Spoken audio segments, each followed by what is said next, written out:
안녕하세요. 김태원의 현명한 투자자 방송 시작하겠습니다. 본 영상에서 다루는 내용은 투자 권유가 아니며 각 개인의 투자 판단에 대한 책임을 지지 않습니다. 별도 SNS 채널 가입을 유도하거나 투자 권유 및 유료 리딩 서비스를 홍보하는 불법 사칭 계정에 유의하시기 바랍니다. 자, 오늘은 코오롱 모빌리티 그룹에 대해 좀 말씀을 드리겠는데요. 예전에도 한번 말씀을 드렸지만 이 회사는 코오롱 계열사로서 수입 자동차를 병행 수입하는 그런 수입 자동차 판매업을 주된 사업을 하고 있는 회사입니다. 그래서 BMW와 미니 이런 아우디나 볼보, 집 이런 브랜드들 우리가 생소하게 잘 알고 있는 평소에 잘 알고 있는 이런 수입 브랜드들을 수입해서 이제 병행해서 이제 판매하고 있는 회사죠. 그러면서 이제 최근에 이제 고급 오디오들 뱅앤올슨의 보세 이런 것들을 같이 수입해서 판매를 하고 있는 그런 회사이기도 합니다.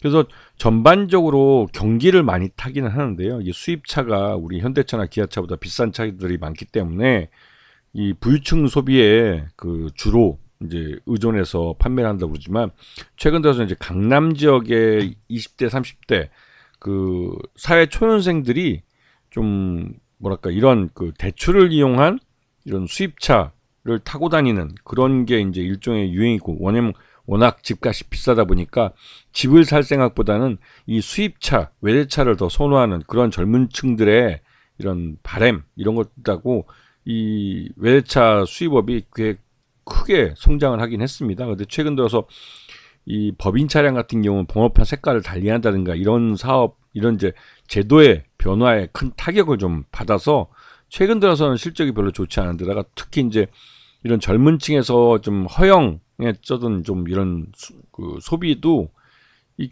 금리가 좀 오르고 그러다 보니 이 대출에 있어서도 굉장히 큰 부담도 되고 또 그냥 이 대출 자체가 안 되는 측면이 있다 보니까 이 수입차 판매가 좀 많이 위축돼 있는 그런 상황이기도 합니다. 그래서 실적도 좋지 않은 상황이기도 하죠. 근데 이 회사가 이제 코오롱 모빌리티 그룹이 이웅열 회장의 아들 분이 이제 후계자죠. 그룹 후계자가 대표로 있으면서 나름대로 이제 경영에 대한 이런 검증 차원의 그런 모습을 보였습니다. 그래서 작년에 실적이 좀 좋을 때 그때 이제 본사로 이제 영전을 해서 갔고요. 지금은 이제 다른 분이 이제 대표를 맡고 있는 걸로 알고 있습니다. 말 그대로 이제 월급쟁이 사장이시죠. 그리고 이제 이 회사가 지금 보시면 BMW 딜러샵으로 유명한데 아우디도 있고 이제 통신사로 이제 보세 통신이 아니라 음향기기 쪽 보세나 이런 것들도 이제 딜러십을 하고 있고요. 그래서 이제 매출액이나 이런 것들이 2025년 매출액 3조 6천억, 영업이익은 1,000억을 목표로 하고 있고 나름대로 이제 브랜드도 많고 하기 때문에 이 실적 경기만 좀 받쳐주면 충분히 달성할 수 있겠다 생각이 들기도 합니다. 하지만 경기가 안 좋기 때문에 실적이 그렇게 따라주지 못하고 있는 상황이죠. 그래서 올해 이제 3분기까지 실적을 보면 전체 매출액 중에 수입차 판매가 60% 정도 매출을 차지하고 있고 오디오 부분이 또 32% 정도 매출을 차지하고 있습니다.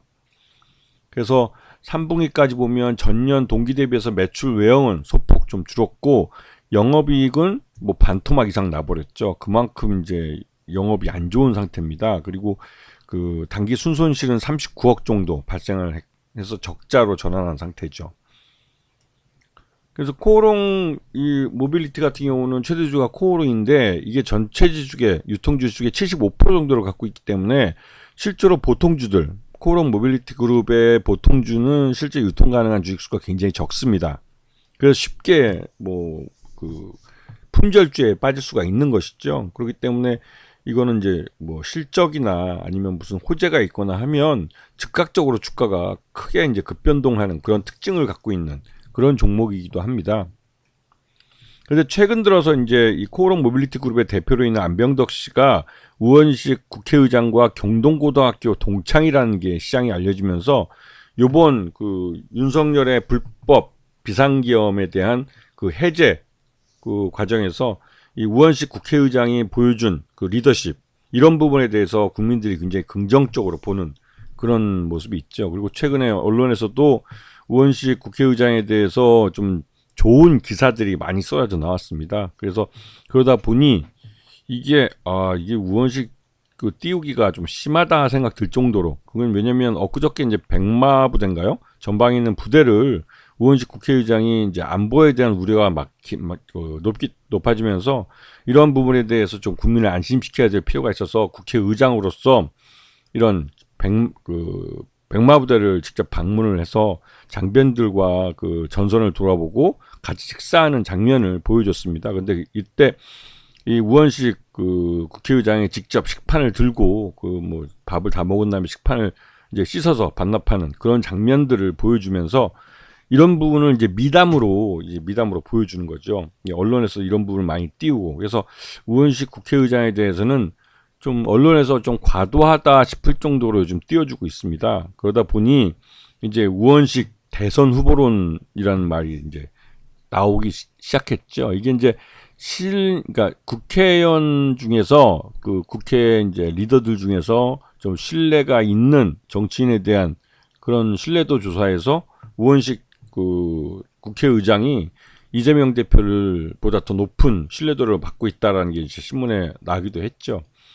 근데 이렇게 언론에서 띄우는 건 그 거꾸로 말하면 예전에 그 윤석열을 띄웠던 그 언론이 지금은 야권 분열을 위해서 똑같은 방식을 사용하고 있는 거나 마찬가지입니다. 그래서 이 언론에서 이렇게 이제 그 우원식 띄우기를 하는 건 이재명 대표를 절대로 대표로, 그러니까 대통령으로 만드는 걸 허용할 수 없다라는 의지 표현이기도 하겠죠. 그만큼 언론들이 이재명 대표를 무서워하는 겁니다. 왜냐면 워낙 뭐 김대중 전 대통령 이래로 가장 탄압을 받고 어려움을 겪었던 정치인으로 이재명을 들고 있기 때문에 이재명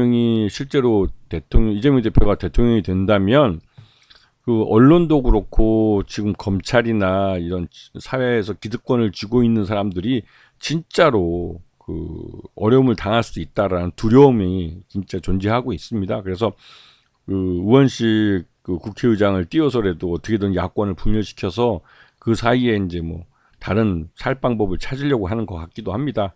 아주 최근 들어서 이 언론에 많이 노출되면 그 언론에 많이 노출되는 그만큼 그쪽에 수익이 있다는 건 주식시장에서 일반적인 사실이기도 하죠. 그래서 지금 12.3 비상계엄 사태, 이제 윤석열의 불법 비상계엄 사태 이후로 그러니까 이재명 대표에 관련된 그런 정치인 테마주들이 굉장히 많이 올랐습니다. 뭐 오리엔트 전공 같은 경우 492%나 급등했기 때문에 뭐 단기간에 뭐 한 달도 안 된 사이에 뭐 492%면 뭐 매일 연상을 했다고 해서 과언이 아닐 정도로 급등을 한 것이죠. 뭐 이스타코도 마찬가지고 오리엔트 바이오도 그렇고요. 그리고 이런 그 형제 엘리트도 마찬가지고 이런 지연, 인연, 학연으로 인해서 주가가 급등한 종목들은 실적으로 뒷받침되지 않으면 반드시 처음 출발한 자리로 돌아온다는 사실을 기억해야 됩니다. 그래서 최근 들어서는 우원식 테마주가 뱅크웨어 글로벌이나 코오롱 모빌리티 그룹 모두 이제 이 대표나 주요 임원이 그러니까 우원식 그 국회의장과의 뭐 인연, 지연, 학연이 있다고 해서 주가가 급등하고 있는 것이기 때문에 좀 주의 있게 보셔야 되고, 이재용 테마주는 이런 정치인 테마주 내에서도 순환매가 발생하면서 자연스럽게 차익 실현 매물이 나오고 있는 그런 모습이기도 합니다. 그래서 코오링 모빌리티 같은 경우 최근 들어서 주가가 이제 급등하면서 이틀 연속 상한가를 기록하며 지금 6,830원을 찍었는데, 실제로 코오링 모빌리티 그룹은 3분기 실적만 놓고 보면 적정 주가가 5,000원 정도로 좀 예상되고 있었는데, 이런 모습이 곧바로 주가에 그냥 반영되는 그런 모습을 보여줬습니다.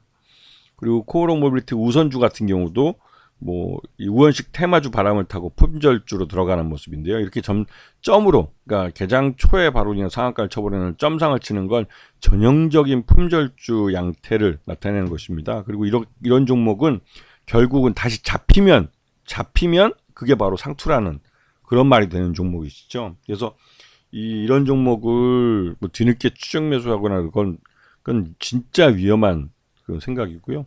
코오롱 모빌리티 자체가 이제 수입 자동차 판매기 때문에 경기에 영향을 많이 받고 올해 실적이 3분기까지 별로 좋지 않다는 점, 이런 점을 기억하시고, 이런 종목이 점상을 한다고 해서 뒤늦게 상한가로 매수 주문 내거나 하는 그런 바보 같은 짓을 하면 실제로 그 상투에 물릴 수 있는 위험이 높아지기 때문에 조심하셔야 됩니다. 아시겠죠? 자, 오늘 방송 여기서 마치겠습니다. 감사합니다.